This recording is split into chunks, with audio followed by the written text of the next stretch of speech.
bonjour à Élise et Timothée. On va commencer avec Élise.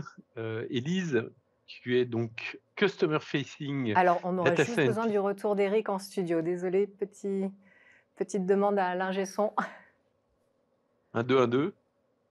On Les, t'entendait bien, les Eric, aléas du jusqu'au direct. jingle, mais le jingle a pris le pas sur ton Je me son. suis fait couper le sifflet. Est-ce que je suis revenu? Pas 1, 2, encore. 1, 2. Alors, excusez-nous, à distance, on règle juste un petit souci de son et on démarre dans quelques secondes.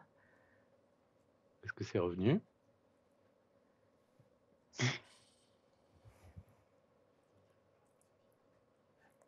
Bon, peut-être avant de retrouver Eric avec le son, on va peut-être du coup se tourner vers Elise de DataRobot. Est-ce que vous pouvez nous dire donc ce qui motive les assureurs en termes d'intelligence artificielle? Oui, alors donc juste en introduction, donc DataRobot, c'est une plateforme qui permet d'automatiser tout le processus de création d'un projet de machine learning. Et c'est une entreprise qui vient du monde de l'assurance, puisque nos deux cofondateurs, Jérémy Hachim et Tom de Godway, ils venaient d'entreprises d'assurance, ils étaient directeurs du département de recherche et modélisation d'une grosse assurance. Et aujourd'hui, le secteur assurantiel, ça fait partie de nos plus gros piliers. Donc, on travaille avec plus de 100 assurances dans le monde, que ce soit en Europe, avec notamment des assureurs qui sont en France, en Belgique, au Luxembourg, mais également partout dans le monde, en Asie et aux États-Unis, avec lesquels on peut échanger justement avec beaucoup de régulateurs. Et c'est un produit qui a été designé pour répondre aux contraintes du monde assurantiel avec toutes les réglementations qui sont liées. Et ce qui motive aujourd'hui les assureurs à utiliser l'IA, la première chose, c'est que l'assurance, c'est quand même très compétitif aujourd'hui. Et le premier enjeu, ça va être d'être compétitif sur le marché. On va avoir des assurances qui sont établies depuis longtemps sur le marché, qui vont faire face à beaucoup de concurrence. Et notamment, on voit la venue de startups dans le domaine de l'assurance qu'on appelle les assurtech, qui, elles, vont être digital natives et qui vont beaucoup plus facilement intégrer l'IA dans leurs produits et dans les services qu'ils vont proposer. Et la compétition sur le marché, ça va passer par la tarification, par les prix que les assureurs vont pouvoir proposer.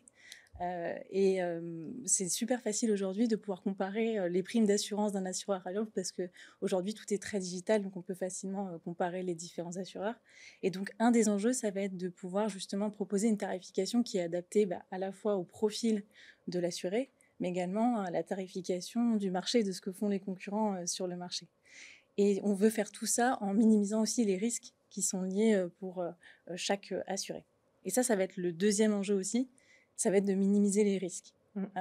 Et pour ça, on veut s'assurer d'identifier quels sont les assurés qui ont les profils les plus risqués pour adapter justement une tarification qui va refléter ce niveau de risque-là. Et également anticiper et détecter des comportements frauduleux pour limiter justement les risques et les pertes associées à ces comportements de fraude. Aujourd'hui, typiquement, il y a déjà des choses qui existent qui vont être principalement basées sur des règles métiers ou sur des modèles statistiques comme des GLM, qui sont des modèles linéaires. Et l'enjeu, ça va être de pouvoir moderniser ces approches-là pour être vraiment plus performants. Et ça va dépendre aussi, cette capacité à moderniser ce qui se fait déjà, ça va beaucoup dépendre de la régulation qui est en place et de l'appétence des entreprises à vouloir se moderniser. Et ensuite, le troisième enjeu, ça va être lié notamment à tout ce qui va être procédé au sein des assurances. Aujourd'hui, les procédés sont quand même encore très manuels. Quand on va, par exemple, essayer de gérer tout ce qui va être déclaration de sinistre, on va faire appel à beaucoup de main-d'œuvre, ça va demander beaucoup d'administratifs. Et c'est des procédés qui sont vraiment encore super manuels et qui vont être très ralentis aujourd'hui par rapport à ce qui peut se faire. Et on peut avoir certains assurés, certains clients qui vont se désabonner, enfin qui vont résilier leur contrat d'assurance, par exemple, parce que finalement, ils n'étaient pas vraiment contents de la vitesse à laquelle a été résolu leur sinistre. Ou alors encore, quand ils vont faire une demande de souscription, ça n'a pas été aussi rapide qu'ils le souhaitaient. Et dans ce cas, on va perdre des parts de marché. Donc l'idée, ça va être vraiment de pouvoir automatiser ces procédés pour aussi apporter une prise de décision qui va être beaucoup plus rapide aujourd'hui dans le monde de l'assurance. Très bien. Alors, est-ce qu'on a récupéré Eric? Tu m'entends? Ah bah non, on a toujours un petit problème avec Eric. Bon, désolée pour ça. Alors Élise, si on revient sur ces cas d'usage et ces Ouais. cas d'usage autour de la data science, finalement, quels sont les cas d'usage les plus prometteurs pour les assureurs aujourd'hui? Alors, aujourd'hui, ce dont on se rend compte, c'est que l'IA et la data science, ça va vraiment toucher toutes les fonctions, métiers, chez un assureur. On va avoir, des cas d'usage autour du marketing, au sein des services de souscription, du service de réclamation, également auprès des actuaires. Et en général, ce que nous, on a analysé les tendances du marché, c'est que les assureurs vont commencer par des cas d'usage autour du marketing, qui sont des cas d'usage qui sont moins complexes. On va retrouver par exemple des cas d'usage autour du churn pour essayer de prédire finalement quels sont les assurés qui sont les plus à risque de résilier leur contrat. Des cas d'usage autour du cross-selling pour proposer et promouvoir le meilleur produit en fonction du profil de l'assuré. Des cas d'usage d'upsell pour proposer aussi des services supplémentaires par rapport aux produits dont ils disposent déjà. Donc ça va vraiment être les cas d'usage marketing. Ensuite, en parallèle, on va pouvoir retrouver aussi des cas d'usage autour de la fraude, que ce soit de la fraude au moment de faire une souscription ou de la fraude quand on fait une déclaration de sinistre, par exemple. Ensuite, une fois qu'on a ces cas d'usage-là, la deuxième étape, c'est de passer à des cas d'usage qui sont un peu plus régulés. En Europe, par exemple, on a l'Angleterre, qui est un des marchés qui est les plus compétitifs et qui est un peu moins régulé que certains autres marchés en Europe, sur lequel on va avoir de la tarification, ils vont mettre en place de la tarification dynamique. Donc il y a deux types de tarification. Il y a une tarification qui va être principalement basée sur les caractéristiques de l'assuré et du bien qu'il souhaite assurer, et une tarification qui est plus dynamique et qui va dépendre aussi de ce qui se fait sur le marché et des prix des concurrents. Et en Angleterre, eux, c'est ce qu'ils vont mettre en place. Ils vont avoir ce type de cas d'usage-là. Ensuite, aux États-Unis, par contre, donc les États-Unis, c'est beaucoup plus régulé que ce qu'on a en Europe. Et eux, typiquement, ils vont pas utiliser le machine learning pour faire de la tarification directement. Ils vont s'en servir pour identifier quels sont les facteurs de risque et en fait inclure ces facteurs de risque dans des modèles plus classiques comme des GLM pour améliorer la performance de ces GLM-là. Donc, ils vont vraiment s'en servir comme moyen de sélectionner finalement les indicateurs qui vont être inclus dans les modèles. Et enfin, on va avoir des cas d'usage qui ne sont pas forcément plus complexes en termes de machine learning, mais qui vont demander beaucoup plus de temps à mettre en place d'un point de vue organisationnel. C'est-à-dire que ça va demander finalement du change management. On va vouloir, en fait, la finalité, ça va être d'automatiser des procédés qui existent déjà, qui sont ancrés depuis longtemps au sein des assureurs et qu'on va vouloir automatiser. Et ça demande énormément de temps. Donc, en général, les assureurs vont terminer par ce type de cas d'usage-là parce qu'ils ont réussi à prouver la valeur grâce aux précédents cas d'usage. Et là, ça va être des sujets, par exemple, d'automatisation, de gestion de déclaration de sinistre. On va pouvoir classifier automatiquement les différentes déclarations de sinistre et envoyer ces déclarations au service le plus adapté pour gérer le sinistre. Également, sur de la souscription, on va pouvoir faire de la souscription semi-automatisée. On va pouvoir accepter, par exemple, des souscriptions les moins risquées et rejeter automatiquement les souscriptions les plus risquées. Et celles qui sont entre deux, finalement, les envoyer aux experts métiers. On a besoin de cette intervention humaine pour qualifier si on accepte ou pas finalement la demande de souscription. Et enfin, les derniers cas d'usage qu'on va avoir, ce sont des cas d'usage qui sont un peu plus innovants, qu'on ne peut pas retrouver partout. Par exemple, on a un assureur en Espagne avec lequel on travaille qui, lui, va incorporer des images dans ses modèles de machine learning. En fait, il va proposer, au moment de la souscription d'une assurance auto, il va proposer à l'assuré de prendre des photos de son véhicule pour pouvoir automatiquement proposer la meilleure couverture adaptée à la fois au profil de l'assuré, mais aussi aux caractéristiques du coup du véhicule qui soit assuré.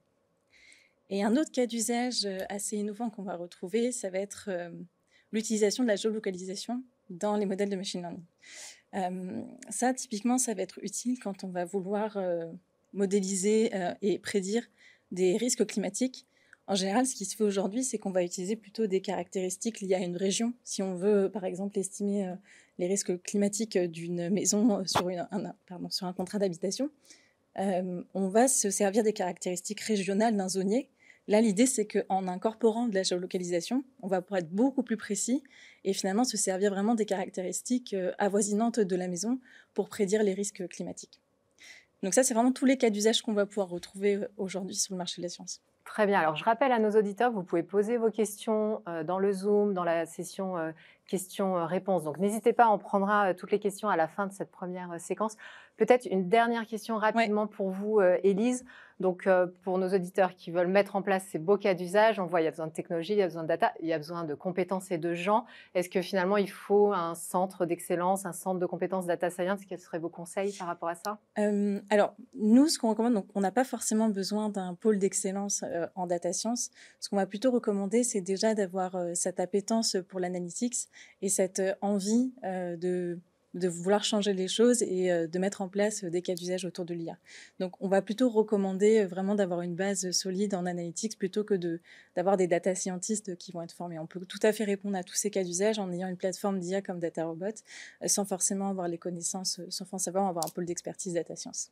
D'accord. Bon, je pense qu'on reviendra sur ce point avec les grands témoins tout à l'heure. Merci beaucoup, Élise Avec plaisir. Saint-Derichin de DataRobot. Alors, je propose, sans transition, que l'on passe. Alors, on a vu la vision business, la vision marché, tout le potentiel. Je propose que l'on passe sur la vision plus réglementaire, puisqu'il y a un cadre qu'il faut respecter, c'est tout à fait normal. Et Timothée Dufour, donc vous êtes expert FinTech à la CPR. Est-ce que vous pouvez du coup nous en dire plus sur le panorama, finalement, sur ces sujets-là, le panorama réglementaire? Très bien, merci Nathalie de m'avoir invité. Peut-être juste pour commencer, avant, pour que tout le monde situe bien qui parle, parce que la CPR est une grande maison, donc le pôle FinTech Innovation que je représente ce soir est une petite équipe qui a été créée en 2016, qui est directement rattachée au secrétariat général, et qui a une double dimension à la fois on va dire juridique ou en tout cas généraliste, avec un certain nombre de mes collègues qui sont en charge notamment de l'accueil de tous les porteurs de projets FinTech, et une dimension plus technique qui nous intéresse peut-être plus ce soir, puisque à cette équipe se sont également adjoints un certain nombre de data scientists qui travaillent à la fois à l'analyse de ce qui se fait sur le marché, et puis je sais qu'on en parlera peut-être tout à l'heure, qui sont attachés aussi au développement de projets d'intelligence artificielle au sein de la CPR. Alors, le cadre aujourd'hui, qu'est-ce qu'il est? Peut-être juste pour parler en termes matériels, moi, à la lecture de l'énoncé du sujet qui nous est donné ce soir, je me suis dit, bon, la data science au secours des risques, elle est déjà venue au secours des risques. Historiquement, le mariage entre l'assurance et la donnée, si on peut dire, c'est un mariage naturel, hein, parce qu'il n'y a pas d'analyse des risques sans données. Donc, initialement, je me suis dit: «Il n'y a pas de révolution». En fait, effectivement, bien sûr, tout le monde parle de la révolution des data science dans l'industrie.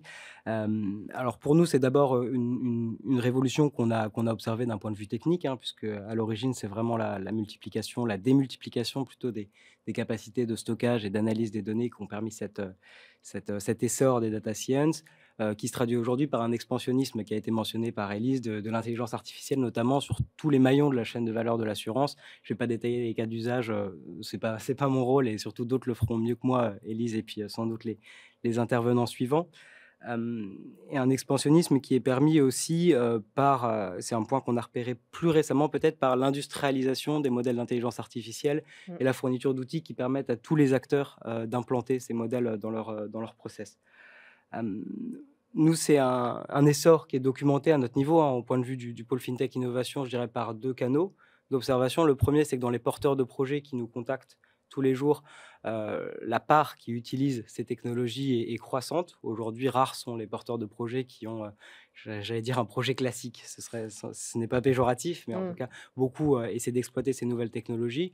Et puis également, au sein de nos travaux plus d'études ou de veille de l'écosystème, c'est également quelque chose qu'on voit monter de manière marquante. Si je prends un exemple, on a mené en 2022 une étude sur la transformation numérique dans le secteur de l'assurance, mais le secteur de l'assurance au sens acteur historique, si je puis dire, puisqu'on a interrogé les 16 plus gros acteurs de la place, à la fois assureurs, mutualistes, institutions de prévoyance.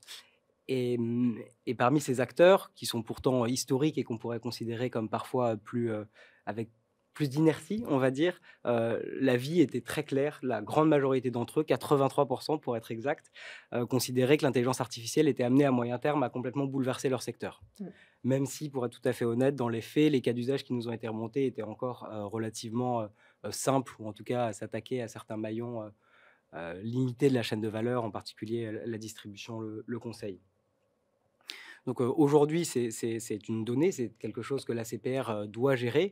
Alors, concernant le cadre réglementaire qui s'applique à la data science et plus généralement à l'intelligence artificielle, il y a déjà un cadre qui est existant, qui est celui de la réglementation sectorielle, voire transsectorielle pour les données, le RGPD, Mmh. sectorielle, les règles de la protection du consommateur notamment, ou qui entourent la LCBFT, fournissent déjà un cadre qui, dans beaucoup de situations, guide les acteurs. L'actualité juridique majeure, bien sûr, c'est le règlement européen Mmh. sur l'intelligence artificielle. Euh, L'IA Act. voilà, l'AI Act, qui est encore en discussion aujourd'hui. La dernière version qui a été proposée par le Conseil, puisqu'il est discuté en parallèle à ce stade par le Conseil et Parlement européen, n'est pas encore définitive. Elle sera normalement à adopter autour du 6 décembre pour une discussion après en trilogue. Donc l'histoire n'est pas finie. Mmh. Mais certaines tendances assez générales se détachent déjà. Il y a peut-être 2 points qui sont très importants dans ce texte, qui ne concernent pas que le secteur financier, hein, qui concernent tous les modèles d'intelligence artificielle, tous les outils d'intelligence artificielle, mais ils touchent le secteur financier par 2 points importants. Le premier, c'est la définition générale de ce que c'est que l'intelligence artificielle, quels sont les outils qui rentreront dans le périmètre, dans le scope de ce texte.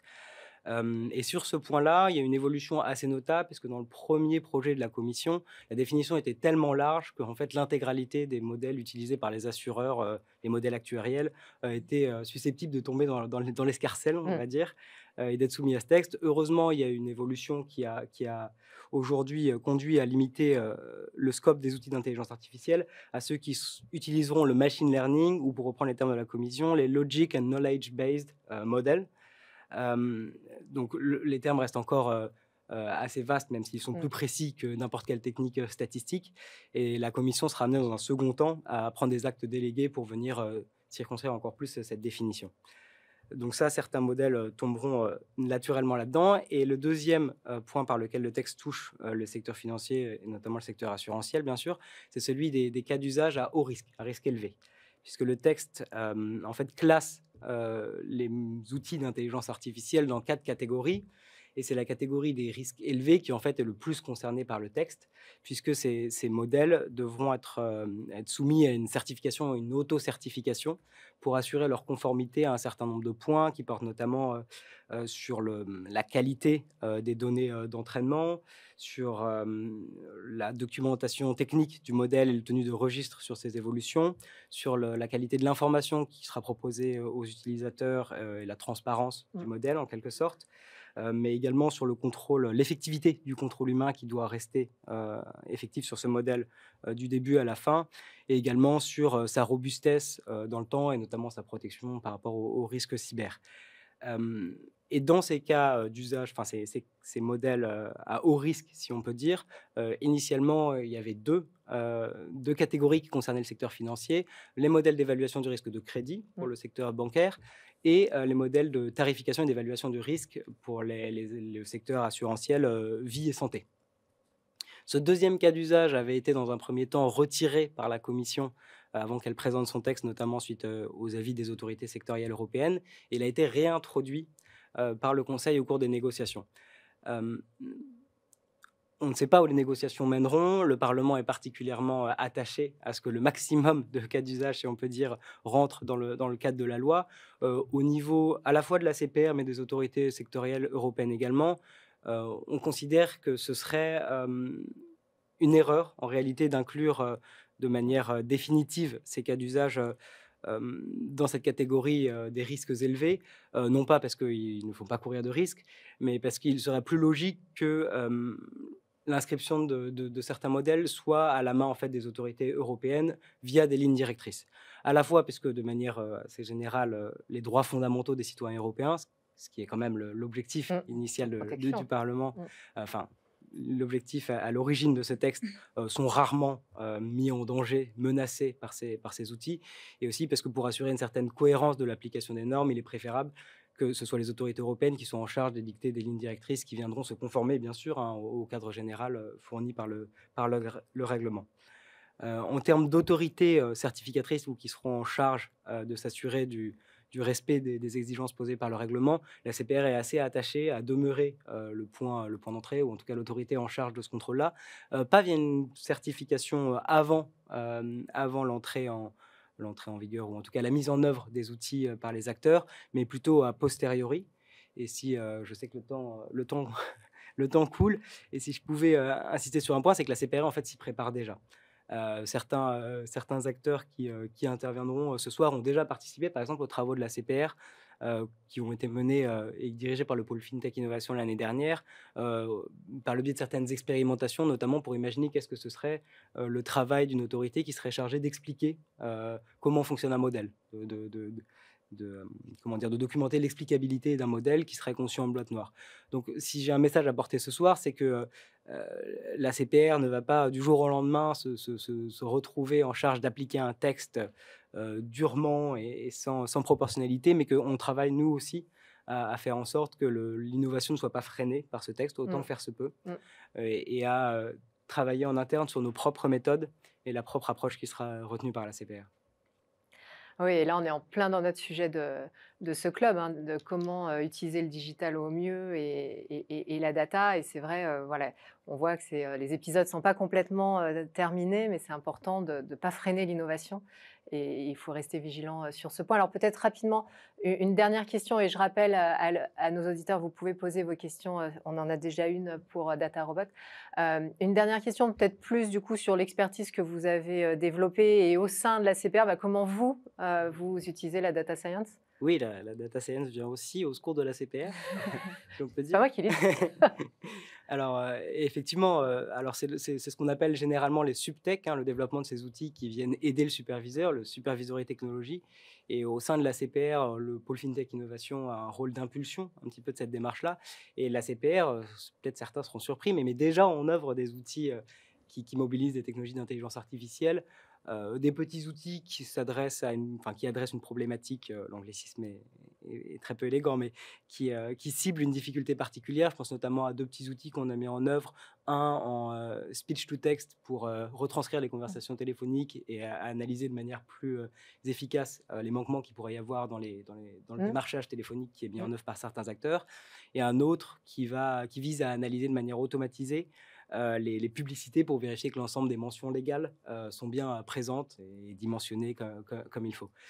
Et ça, c'est 2 petits outils. On a des outils également qui sont plus ambitieux. Je pense notamment à Lucia, qui avait été présenté déjà par la CPR lors de sa conférence du contrôle 2021, qui est un outil qui va analyser tout un portefeuille de clients et un portefeuille de transactions, ou une base de données de transactions, pour identifier des zones de risque qui n'auraient potentiellement pas été identifiées par le dispositif de LCBFT de l'établissement, et qui est un outil qui est déjà utilisé par les contrôles sur place de la CPR, et qui a déjà donné lieu à l'établissement de certains constats, voire de certaines sanctions pour des établissements. D'accord, très bien, très intéressant. Alors, je propose qu'on passe à la session questions-réponses, et il est encore temps de poser vos questions si vous en avez. Alors, Élise, est-ce que vous avez des clients assureurs en Afrique? C'est une bonne question. Et sinon, pourquoi? Ça faisait partie ça faisait partie de la question. C'est une bonne question. Je suis pas sûre qu'on ait des clients assurantiels en Afrique encore. Nous, on se développe vraiment dans le monde entier. Donc, je pense que ça dépend beaucoup de notre force commerciale qui est stratégiquement, on a un gros pôle en Asie avec lesquels on travaille beaucoup avec des assureurs, notamment au Japon, à Singapour par exemple, et aux États-Unis parce que la société est américaine. Et donc on commence à se développer dans d'autres régions du monde. Et on travaille par exemple avec une partie du Moyen-Orient. Mais je pense qu'aujourd'hui on n'a pas encore de clients assurantiels en Afrique. Ouais. D'accord, très bien. Écoutez, je crois que c'est le temps de clore cette première session. Un grand merci à tous les deux, Élise et Timothée. On va voir si on a récupéré Eric. Je désespère. Ah, mais non, c'est bon. Alors Eric, on te laisse. J'arrive juste à la fin, zut. Alors, on te laisse conclure et lancer le jingle à ce moment-là. Non, on va retrouver tout de suite les pionniers. Merci beaucoup à Élise et Timothée. Cette entrée en matière était tout à fait passionnante. Et donc, place aux pionniers. Merci beaucoup. Merci beaucoup.